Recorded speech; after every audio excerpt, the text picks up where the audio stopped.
Cement? Dave, are you serious? Like concrete? Quick setting, I clarified, the plan solidifying rapidly.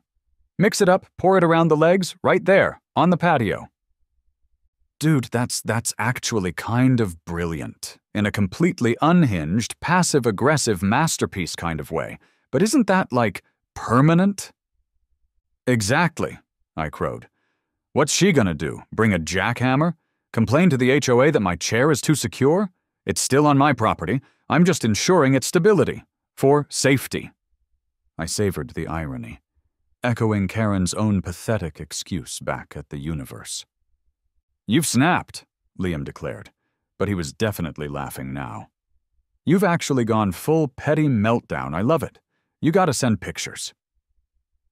The world, for me, truly begins around 7:15 a.m., not with some blaring alarm clocks. Nah, I work from home, bless the digital age, but with the ritual.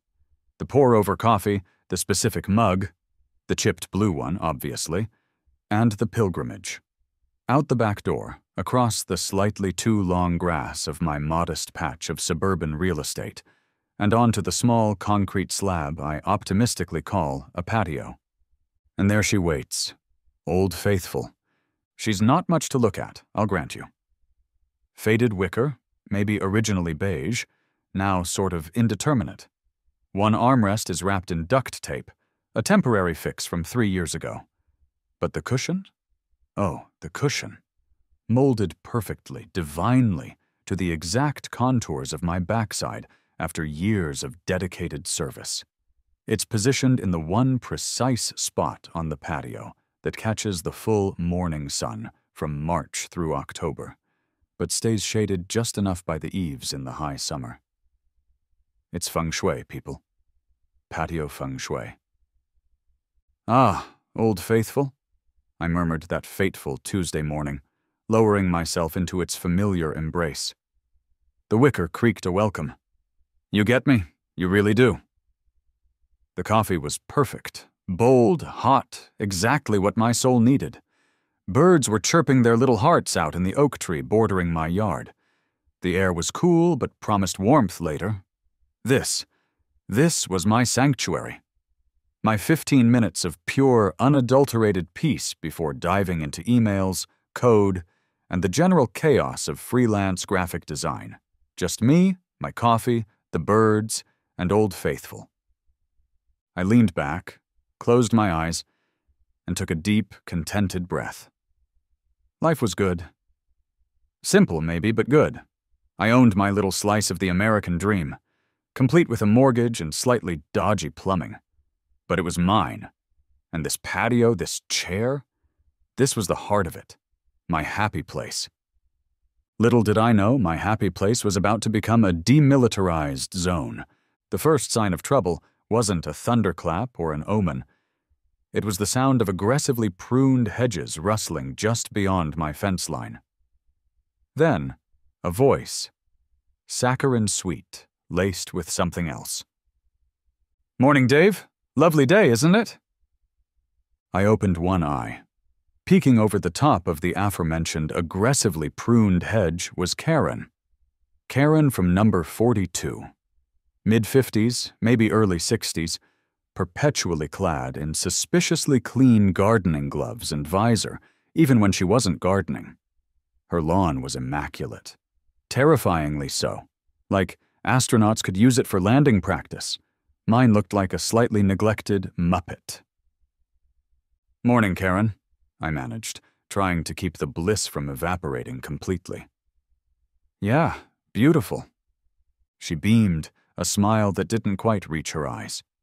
Her gaze drifted, seemingly accidentally on purpose, towards Old Faithful. Just noticing, she began, tilting her head. That chair, it's certainly well loved, isn't it? I bristled slightly.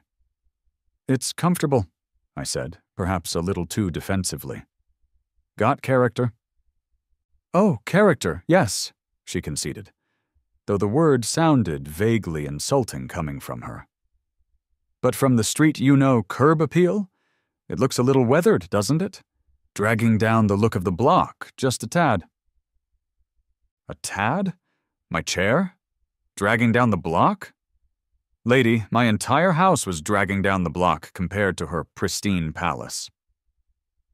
Nah, I said, taking a pointed sip of coffee. Old Faithful's earned its spot. Besides, it's on my patio, Karen. Kind of hidden from the street, anyway. Well, we all have to do our part for community standards, she chirped, ignoring my point entirely. Keep things tidy, you know. First impressions. She gave another tight smile and retreated behind her hedge like a manicured whack-a-mole. Community standards. Right. I had a feeling Karen was the Community Standards Committee. And maybe the treasurer and president, too. I shook my head, annoyed but not yet alarmed. Just Karen being Karen. I settled back into Old Faithful, trying to recapture the zen. But the spell was broken. The coffee tasted slightly less perfect. The birds sounded a bit judgy. Thanks, Karen. The next morning, something felt off. I walked out, mug in hand, ready for my ritual. And I stopped. Old Faithful wasn't quite right. It was shifted. Maybe only 2 inches to the left, but 2 inches off the perfect sunspot. What the? I muttered. I looked around. No sign of high winds overnight. No evidence of rampaging squirrels with unusual upper body strength. It was just moved. I nudged it back into its sacred position, the legs scraping slightly on the concrete. Unease prickled. Was it Karen? Surely not. That would be weird, even for her, right? Later that day, I was on a video call with my buddy, Liam. Dude, you will not believe this, I said, lowering my voice conspiratorially even though I was alone in the house. I think Karen moved my patio chair. Liam snorted. Moved it where? To the dump? No, just like 2 inches. Enough to be annoying. Enough to mess with the sunspot. Maybe the wind? He suggested, echoing my own initial thought. Nah, this felt deliberate, passive-aggressive. It had Karen's fingerprints all over it, metaphorically speaking. Probably literally, too, knowing her. Dude, you're letting her get to you. It's just a chair. It's not just a chair, Liam, I insisted. It's Old Faithful. It's my morning piece. And she's poking it, with her weird hedge trimmer vibes. Liam just laughed. Good luck, man. Sounds like you're in for a ride. He had no idea. The ride got bumpier 2 days later. Tucked jauntily under the duct-taped armrest of Old Faithful was a piece of paper. Not just any paper.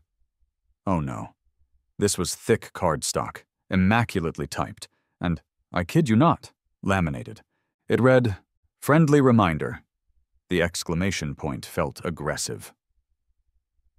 To maintain our neighborhood's pleasing aesthetics, please ensure all patio furniture is stored appropriately when not in use or is kept in good repair. A tidy yard reflects a happy community. Thank you for your cooperation. Your concerned neighbors, Beautification Subcommittee. I read it aloud, my voice dripping with sarcasm usually reserved for particularly terrible client feedback. Appropriately stored?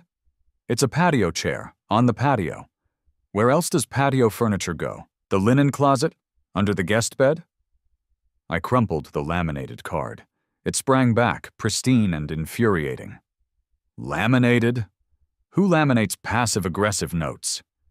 Beautification Subcommittee, I scoffed, looking towards number 42. Pretty sure that's just Karen with a label maker and too much time on her hands. I smoothed the note out, defeated by the lamination, and tossed it onto the small table next to the chair. This was escalating. She wasn't just looking anymore. She was acting. Saturday morning. I was attempting to wrestle a stubborn weed from a crack in the patio concrete, my version of gardening, when the dreaded rustle of the hedge announced Karen's arrival. Today, no visor, just sunglasses perched on her perfectly coiffed hair. She leaned on the fence, adopting a tone usually reserved for discussing serious illness. Dave, she said, her voice low and grave. "We really need to have a proper chat about the chair situation."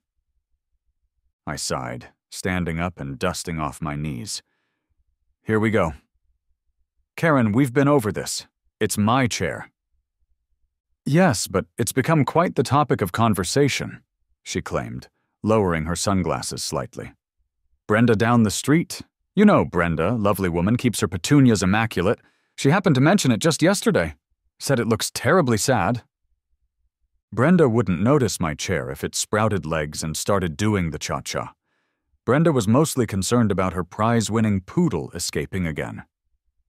"Sad?" I repeated incredulously. "It's a chair. It doesn't have feelings. And I doubt Brenda. It reflects on all of us, Dave," Karen interrupted, soldiering on. "Property values, first impressions. Perhaps something more modern? Resin wicker is very popular now. Or, at the very least, could you perhaps put it away in your shed or garage when you're not actively sitting in it?" "Okay." Deep breaths. "Karen," I said, trying to keep my voice even. "With all due respect, which is dwindling rapidly, by the way, it is my chair on my patio. It's comfortable. It has sentimental value." I decided to lean into it. It was my grandfather's. He built it, with his own hands. He didn't. I bought it on clearance at Big Lots, but she didn't need to know that. "And it's not violating any actual written-down official HOA rules, is it?" She sputtered, caught slightly off guard by the grandfather lie, but recovered quickly. "Well, no, not specifically that exact type of wicker chair left in that precise spot, but there are general clauses about upkeep and unsightly items. It's about the spirit of the rules, Dave." "The spirit of the rules doesn't trump my actual property rights, Karen," I said, turning back to my weed. "The chair stays." She huffed, a dramatic, theatrical huff. "Well, don't say I didn't warn you," she muttered, before turning on her heel and marching back towards her pristine palace. "Warn me? About what? Was she going to sick the petunia police on me?" I yanked the weed out with unnecessary force. This wasn't just annoying anymore. This was war. A very, very stupid war. But war nonetheless. The warning, it turned out, wasn't idle. Tuesday morning. I walked out, coffee in hand, ready for my ritual. Empty space. Where Old Faithful should have been, there was nothing but bare concrete. My heart did a weird lurch. Not moved, not nudged. Gone. No way. I scanned the small yard frantically. My gaze darted towards Karen's house. Had she actually? Then I saw it. Tucked ignominiously behind my overflowing recycling bin, leaning against the fence like a drunken sailor. Old Faithful, looking utterly dejected. She'd come onto my property while I was asleep or getting coffee and moved my chair. Not just nudged it, hidden it. A red mist, fueled by caffeine and righteous indignation, descended. "Okay, Karen," I muttered through gritted teeth, marching over and retrieving my furniture. It felt heavier now, weighted with insult. "Okay, you want to play dirty? Let's play." I dragged Old Faithful back to its rightful throne. I looked around for something heavy. My eyes landed on a decorative concrete gnome my aunt had given me. Don't ask. It weighed about 10 pounds.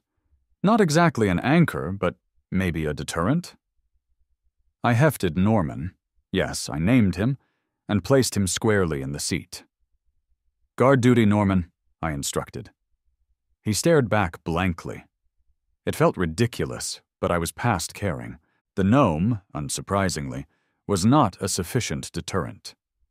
Norman was found politely placed on the patio table the next morning, and Old Faithful was once again nestled behind the bins. But Karen had escalated on another front, too. Waiting in my inbox was an email. Subject: official HOA notice, property standards violation.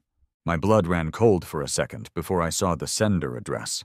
Lakewood Estates Beautification Committee E @hotmail.com. Hotmail? Seriously? The official HOA used a proper domain name. The email, dripping with pseudo-legal jargon, cited Bylaw 7, Article 4, Subsection C, which I was pretty sure didn't exist, regarding the maintenance of property appearance and the avoidance of unsightly items visible from common areas. It sternly requested the immediate removal or proper storage of the offending item, my chair, obviously, within 48 hours to avoid further action, potentially including fines. Signed, the Lakewood Estates HOA Beautification Subcommittee. Unbelievable, I laughed, shaking my head. She actually created a fake email address. I decided to call her bluff. I forwarded the email to the actual HOA president, Martha, a reasonable woman who mostly dealt with disputes over fence heights and rogue sprinkler systems.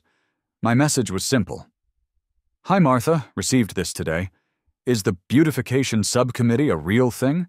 And does Bylaw 7.4c actually mention wicker chairs specifically? Just checking. Thanks, Dave. Martha replied within an hour. Hi Dave, LOL, no. There's no Beautification Subcommittee, and Bylaw 7.4. C refers to derelict vehicles. Looks like someone's got too much time on their hands. Ignore it. Best, Martha. I saved Martha's email. Evidence. Not that I thought it would get legal, but still. Karen wasn't just being nosy anymore. She was actively impersonating the HOA. This woman was relentless. The tipping point came that Friday evening. I was grilling some burgers, anticipating a relaxing weekend. I'd run inside quickly to grab the cheese, leaving the back door slightly ajar. I couldn't have been gone for more than 30 seconds. As I came back out, spatula in hand, I stopped dead in my tracks. There, on my patio, not 10 feet from my grill, was Karen. She had her hands firmly planted on the back of Old Faithful and was attempting to drag it, scraping its legs protesting across the concrete, towards the edge of the patio. Time seemed to slow down. The sizzle of the burgers faded. All I could hear was the scrape, scrape, scrape of my chair being abducted. Karen! The name exploded out of me, louder than I intended. What the hell do you think you're doing on my patio? She jumped, startled, letting go of the chair as if it were red hot. She whirled around, clutching her chest dramatically. Oh, Dave, heavens, you startled me. She plastered on that fake smile, but her eyes darted around nervously. I was just, checking if it was stable. Yes, it looked a bit wobbly. Wouldn't want an accident. Child safety, you know. Child safety? There wasn't a child under the age of 30 within a 50-yard radius. Stable? I repeated, taking a step towards her, spatula held like a makeshift weapon. You were trying to drag it off my property. Again, get off my patio, Karen. Now. My voice was low, dangerously calm. It seemed to genuinely unnerve her more than shouting would have. Well, I never, she sputtered, backing away towards the fence line. Just trying to be helpful, thinking of the community. Some people have no appreciation. Her voice trailed off as she scrambled back into her own yard, disappearing behind the hedge like a startled badger. I stood there, breathing heavily, spatula still raised. The smell of burning burgers finally registered. Damn it. She had trespassed. She had attempted theft. Okay, maybe just unauthorized relocation, but still. She had lied to my face. The line hadn't just been crossed, it had been obliterated. I rescued the burgers, scraping the burnt bits off with excessive force. As I sat down, not in Old Faithful, I was too keyed up. I stared at the chair. It looked vulnerable, abused, mocked by a laminated note, shoved behind bins, nearly dragged away by a gardening glove-wearing menace. Something had to be done. Something decisive, something permanent. Later that night, I was pacing my living room, recounting the patio invasion to Liam over the phone. She was on my patio, Liam, Hands on Old Faithful, trying to drag it away like some kind of wicker repo woman. I raked a hand through my hair. What's next? Is she going to break in and rearrange my sock drawer because it's not aesthetically pleasing, according to the Imaginary Beautification Subcommittee? Okay, calm down, Liam said, though I could hear the amusement in his voice. Seriously, though, that's crossing a line. Trespassing. You should maybe actually call the non-emergency line this time. Make a report. And say what? I scoffed. Officer, my neighbor tried to steal my crappy old chair. They'd laugh me off the phone. No, police involvement makes it too real. This requires finesse, subtlety. I stopped pacing.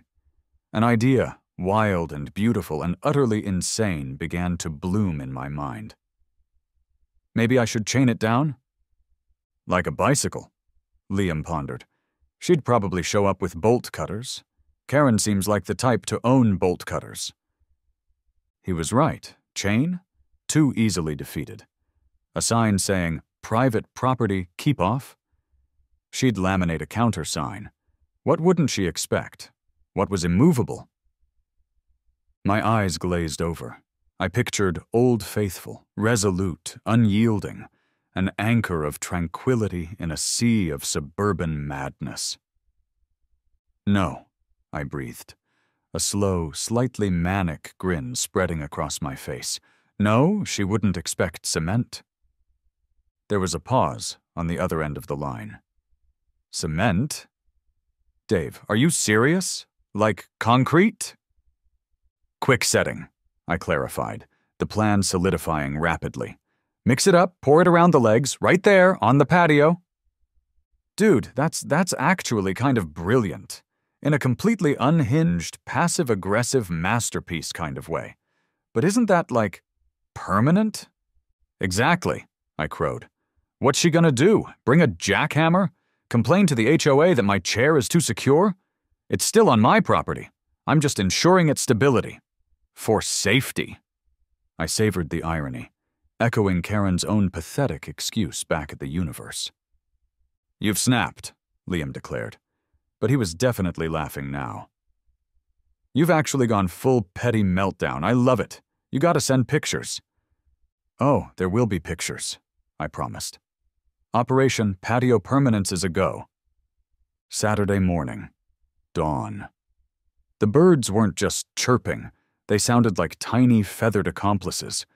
I'd driven to the 24-hour hardware superstore across town at 4 a.m., feeling like a spy procuring microfilm instead of a guy buying secrete. Walking through the deserted aisles under fluorescent lights, I grabbed a single bag of quick-set cement mix, a cheap plastic bucket, and a small trowel. The teenage cashier, bleary-eyed and clearly questioning his life choices, scanned my items without comment, but his eyebrow twitched ever so slightly. Big project? He mumbled. Just reinforcing some things, I replied vaguely, avoiding eye contact. I felt a bead of sweat trickle down my temple. Was I really doing this? Absolutely. Back home, under the cloak of pre-dawn twilight, the operation commenced. I lugged the heavy bag onto the patio, read the instructions. Seemed simple enough. Add water, mix. How hard could it be? Harder than expected, apparently. First attempt, too much water. Soupy gray mess, cursed under my breath. Second attempt, not enough water. Crumbly, useless lumps, cursed louder. Third attempt, Goldilocks zone. Thick, gray, vaguely volcanic-looking sludge. Perfect. I positioned Old Faithful exactly right, measuring the angle of the sun that wasn't even up yet with obsessive precision. This was its final resting place. It had to be perfect. Then, the pouring. Bucket by bucket, I slopped the cement around the base of each of Old Faithful's 4 legs. The trowel work was artistic, in a lumpy, uneven, clearly done by an amateur in a panic kind of way. I tried smoothing it, making little concrete plinths for each leg. It looked less like a deliberate design choice and more like the chair had unfortunately stumbled into a tar pit. Okay, steady hand, I muttered, wiping gray sludge off my cheek. Don't want it looking too much like a cry for help. A car drove slowly down the street. I froze, flattening myself against the wall like a B-movie ninja. It passed. Heart pounding, I resumed my work. Is this insane? I asked the emerging sunbeams. Yes. Is it necessary? After Friday? Absolutely. As the cement began to visibly harden in the rapidly warming air, I took a stick and, with a flourish of petty triumph, etched tiny initials near one leg. D.B. Defiant Bastard. Or maybe just Dave B. whatever. Then, a final, loving pat on Old Faithful's duct-taped armrest. Take that, Karen. I cleaned up the evidence, the bucket, the trowel, the splashes on the patio as best I could, disposing of the empty cement bag in the bin under cover of darkness. Well, slightly less darkness. Then I retreated inside, washed the gray residue from my hands until they were raw, and poured myself the strongest coffee known to man. All that remained was to wait. And watch. Showtime. 8 a.m. Prime Karen patrolling hour. I was strategically positioned behind my living room curtains, peering out like a suburban sniper, coffee mug clutched in a white-knuckled grip. My heart hammered against my ribs. This was either going to be glorious or disastrous, or gloriously disastrous. Right on schedule, her front door opened. Karen emerged, visor firmly in place, ready for her morning inspection of the neighborhood's perceived failings. She scanned left, scanned right. Her gaze swept across my yard. And stopped.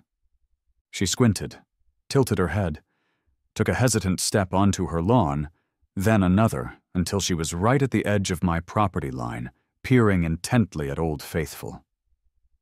From my vantage point, I saw her brow furrow. Confusion. She probably thought I'd put Norman back, or maybe some other, heavier garden ornament. She stepped cautiously onto my lawn, then onto the patio itself. Trespassing again, the nerve! And approached the chair. She reached out and poked it. Nothing happened. She nudged it with her foot.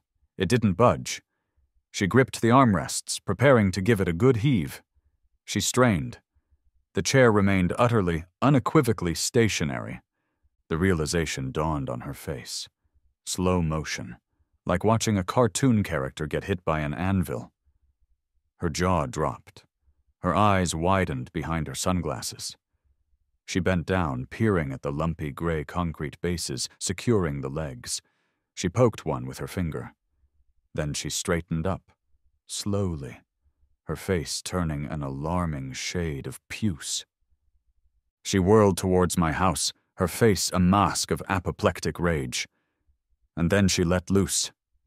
"Dav!" It wasn't just a shout. It was a primal scream that probably rattled windows 3 blocks away. Birds took flight from the oak tree in startled panic. She marched towards my front door, covering the distance in record time, and began pounding on it with both fists. "Dave, Dave, open this door, right now! What have you done?" Deep breath. School the features into faux innocence. Plaster on a polite, slightly bewildered smile. I opened the door. "Karen?" I said, blinking as if just roused from a pleasant dream. "Good morning. Everything all right? You seem a little upset." "Upset?" she shrieked, spittle flying. Her carefully coiffed hair seemed to vibrate with fury. You cemented that thing to the ground." She pointed a trembling finger towards the patio. I followed her gaze, feigning surprise. "Did I? Huh?" I rubbed my chin thoughtfully. "You know, I was worried about the wind. It gets awfully gusty here sometimes." I leaned in conspiratorially. "Safety first, you know. Wouldn't want an accident, especially with children around." I gave her a pointed look, throwing her pathetic excuse from Friday right back in her face.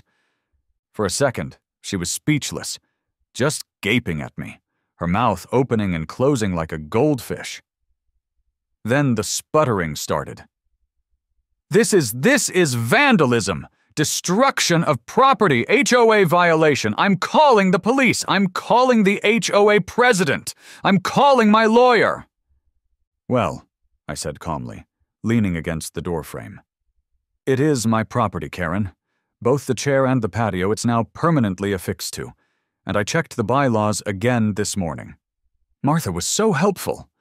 Still nothing about anchoring furniture for stability. Feel free to call whoever you like. I gave her my most serene smile. Have a lovely day. And I gently closed the door, leaving her sputtering and fuming on my doorstep. My hands were shaking, but I was grinning like an idiot. Checkmate. The fallout was immediate and hilarious. Karen did apparently call the HOA president again. Martha reportedly told her, very politely, that while cementing patio furniture was perhaps unconventional, it wasn't technically against any rules, and as it was entirely on my property, it was outside the HOA's jurisdiction. She may or may not have called the non-emergency police line. Legend has it, Liam claims he heard this from his cousin who knows a guy, etc., that the dispatcher had to put her on hold to stifle laughter. No police car ever materialized, but the neighborhood? Oh, the neighborhood noticed. People walking their dogs would slow down as they passed my house, pointing discreetly. Whispers followed me when I went to get the mail. Gary from across the street gave me a slow clap when he saw me watering my, admittedly pathetic, tomato plants. Brenda, of Petunia fame, actually stopped her car, rolled down the window, and just stared at the chair for a full minute before shaking her head and driving off. Liam, naturally, demanded photos, which I supplied. He declared it a masterpiece of modern suburban protest art. My partner, after the initial shock, "You did what?" eventually conceded it was probably the only way to stop Karen's reign of chair terror. Karen, for her part, was incandescently furious for about a week. I'd catch her glaring daggers at me from her window. She tried rallying support, buttonholing neighbors to complain about the eyesore and my unstable behavior. But mostly people just seemed amused or wanted to avoid getting caught in the crossfire of our bizarre feud. The cemented chair, as it became known, was the weirdest, funniest thing to happen on our quiet street in years. Weeks turned into months. Summer faded into autumn. The cemented chair remained. Norman the gnome found a new home beside it, like a tiny ceramic bodyguard. Karen eventually seemed to give up, deflated, beaten by quickset concrete and sheer stubbornness. The glares lessened. She started focusing her energy on other perceived neighborhood infractions. Mr. Henderson's slightly peeling paint, the Wilsons' overly enthusiastic holiday decorations. Old Faithful, firmly rooted, became just another accepted, albeit quirky, part of the landscape. An immovable object, a testament to one man's refusal to yield his favorite sitting spot. And me? I still have my morning ritual. Coffee, chipped mug, patio. I settle into Old Faithful's familiar embrace. The cushion is still perfect. The sunspot is still precise. It doesn't wobble. Ever. Sometimes I see Karen out gardening, meticulously tending her roses, studiously ignoring me and the cemented chair just yards away. An uneasy truce hangs in the air, thick and unspoken.